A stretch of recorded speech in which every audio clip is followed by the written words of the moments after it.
This episode, we're going to get dirty and we're going to talk about what to know before you sign a record deal. Oh my gosh, you should be paying me thousands of dollars to listen to this information. Let's go. I spent the last 14 years playing over 1,000 shows, touring 22 different countries, and become a top 40 Billboard charting artist. I fired my record label to go out on my own as an independent artist to market and release my own music, selling thousands of albums and millions of streams. The question I always get is, how did I do it without a label and sell even more music? This podcast is here to show you the way. Join me and follow along as I learn, apply, and share marketing strategies to grow my music business and a loyal fan base. Okay guys, so I've signed, over a dozen record deals, licensing deals, all kinds of stuff. And the first ones were the worst ones that I did, but also I guess the best ones in some cases, because it did blow me up in Japan and it gave me distribution, it gave me an opportunity.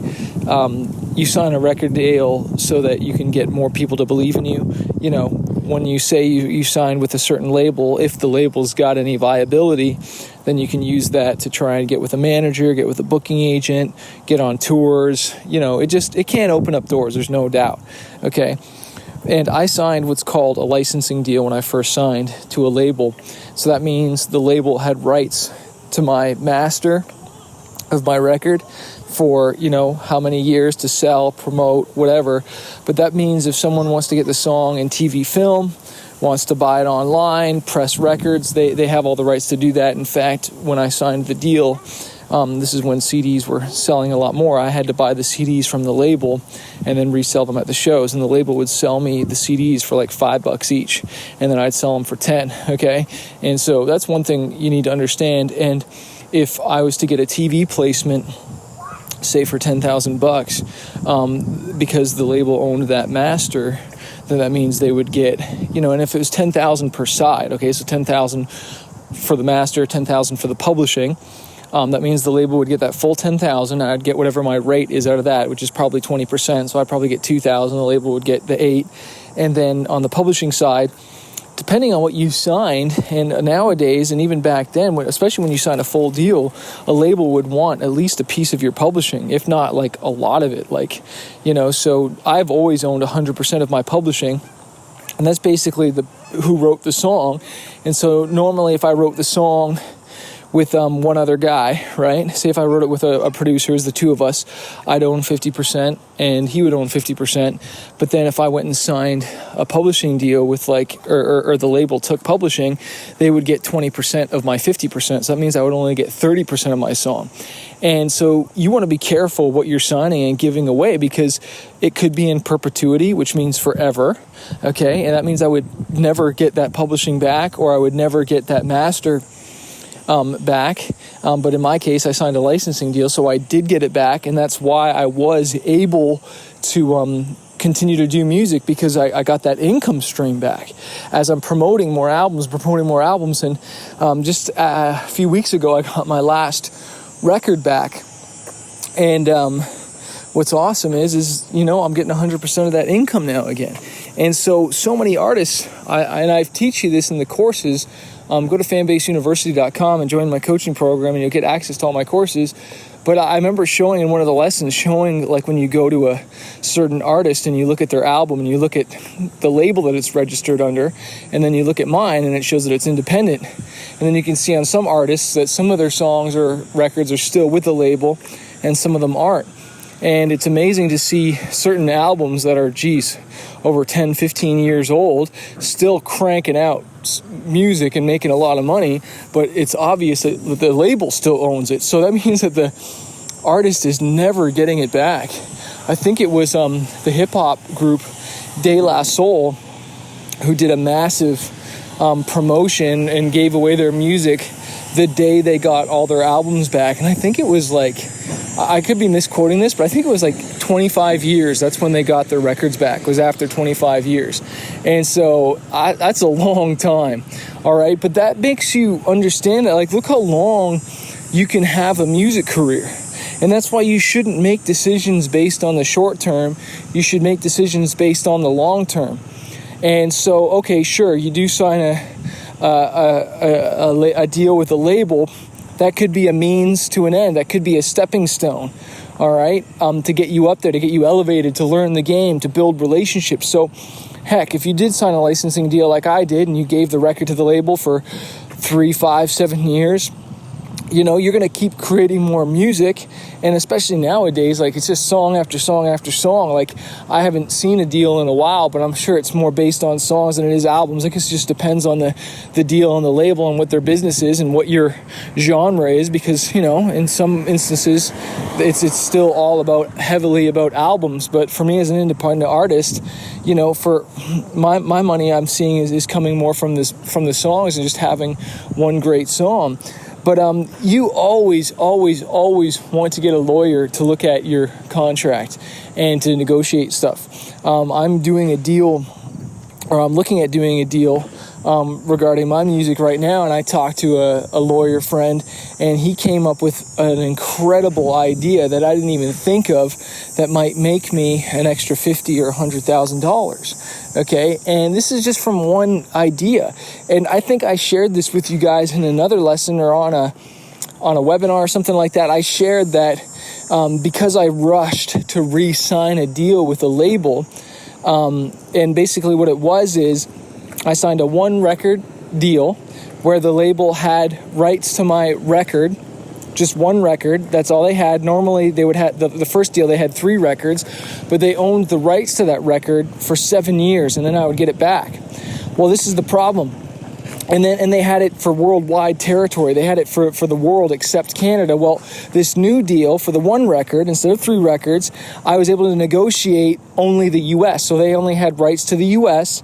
and I had rights to the rest of the world. So that was smart. It was only 1 record. That was smart. I got a better advance because on the first 3 records, I didn't get any advance at all. So I got an advance on this next one. I got a little bit of money.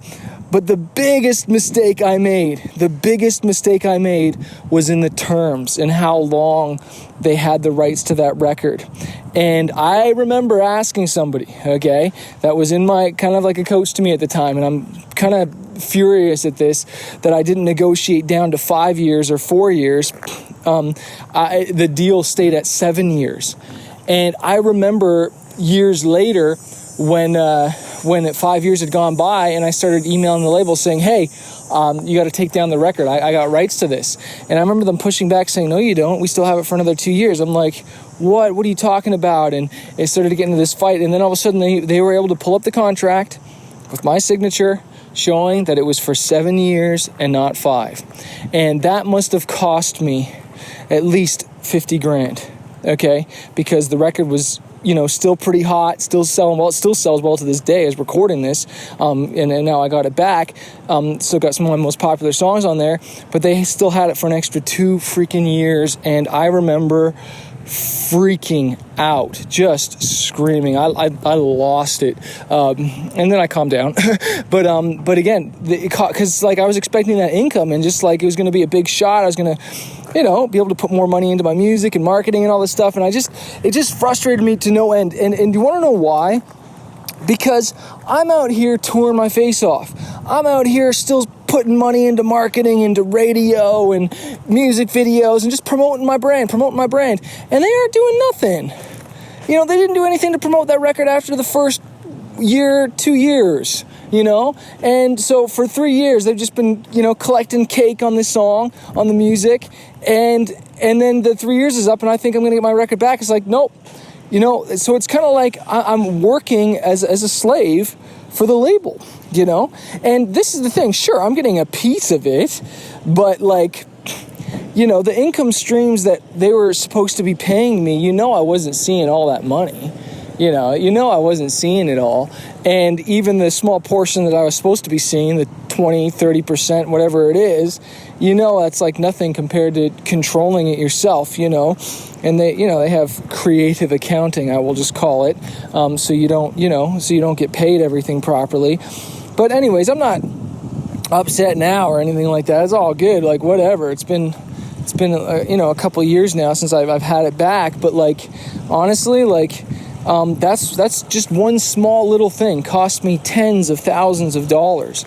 And so you don't know if a song's going to blow up. You don't know if an album's going to blow up.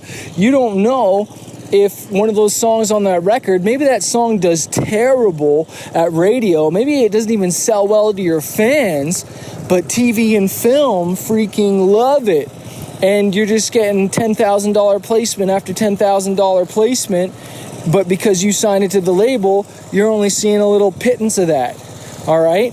And sure, whatever. It's whatever. I'm not like trying to like focus on the negative, but I just want you to know that, you know, you're signing yourself away. So what's my advice then? My advice would be to do short-term deals, 1 to 2 records. And, you know, if there's going to be a third option, then there needs to be something in the contract that says like, hey, you have to have sold this many records, or there has to be this much of success, or you're not getting the third record. Because what is the purpose of the record deal? The record deal, it's a partnership to say, hey, you know, you're going to help me sell records and help me market that, because I can't do this stuff. I want you to do it for me. That's really what you're saying. You're putting all the responsibility in the label's hands. But if they're going to get a bigger chunk of the pie, then they better be creating a bigger pie. And that's where my problem is with a lot of these artists. They sign these deals, and is the label really making the pie any bigger than what you could have on your own? Are they creating more opportunities for you that you couldn't on your own? In some cases, yeah, they really could. But in a lot of cases, no, they're not. So you need to really, you know, strategically think like, okay, like if they're not making bigger opportunities for me, then why am I working with them? All right, and that's really what it comes down to. But like, I would much rather have a smaller percentage of 100,000 than the whole percentage of 10,000. You know what I'm saying? So whatever it is they're doing, they better be able to 10x what you're doing, and that's a good marker, and that's something that you want to put in the contract and say, look, you know, hey, if we're going to partner on this, then there needs to be some accountability. It can't be just like, oh, okay, you give me my money, my advance or whatever, which is fine. And sometimes the advance is based on what they think they're going to sell. But let's put the advance based on, you know, and have markers and have goals, okay? And let's just be real. This is a business relationship. Yes, we're passionate about the music, but at the end of the day, you know, besides the music, it's like, hey, you know, people got to pay their bills. Don't forget to subscribe. Don't forget to leave a comment. I hope this has helped. I hope you'll join us on fanbaseuniversity.com. And I want to remind you that a fighter is someone who never fails. A fighter is someone who never quits. And you know, I love tractor trailers. All right, peace. So if you're a struggling artist and you're just trying to figure out this music industry, you want to go full-time with your music, you want to get noticed on social media, or learn how to launch an album, an EP, or just get your music more marketed out there, I want to encourage you to check out my coaching program called Fanbase University. Every single month, I jump on the phone 2 times with my students and I coach them and I teach them how to market their music, how to get noticed, how to handle booking agents, record labels, and just get their music out there. Also, you get access to exclusive training, you get interviews with music industry professionals. If you want to find out more and not do this on your own, not struggle, because I've wasted thousands of dollars on my career and now I want to coach other artists. Check out my program, fanbaseuniversity.com, or click the link below to find out more info.